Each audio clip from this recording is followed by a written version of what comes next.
May nanalo na bilang Sparkle's Ultimate Campus Heartthrob.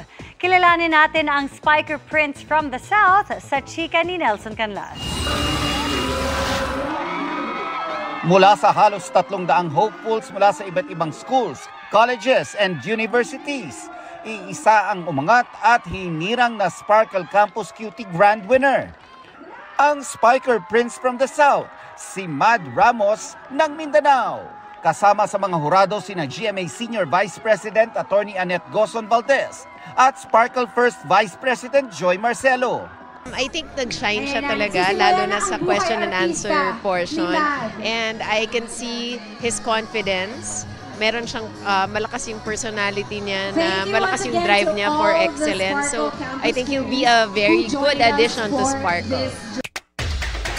Iba't ibang challenges ang pinagdaanan ni Mad mula sa selection process na masusing pinili ng Sparkle GMA Artist Center. Pero higit pa sa mga pinagdaanang workshops, napagtagumpayan din niya ang ilang inner battles. Sa una, I got shy. Mahihain ako and then di ako nakakapag-step up sa workshops, challenges, and then sa dulo lang ako nakabawi. So hindi ko talaga in-expect and alhamdulillah for this opportunity. Kasama ni Mad na sinalubong ang kanyang winning moment, ang kanyang buong pamilya na lumipad pa galing Mindanao. This UST varsity player is set to win our hearts, not just with his talent and killer smile. Isa rin siyang cutie with a cause. Gusto kong i-represent yung Muslim community na kayang-kaya natin makipagsabay sa gantong larangan, sa gantong industry.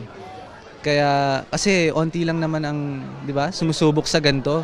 So, ako na yung nag-step up para i-represent ang Muslim community and sana maging proud kayo sa akin. Mapapanood ang Grand Finals ng Sparkle Campus Cuties on June 27 sa YouTube at Facebook channels ng Sparkle GMA Artist Center. Nelson Canlas, updated sa Showbiz Happenings.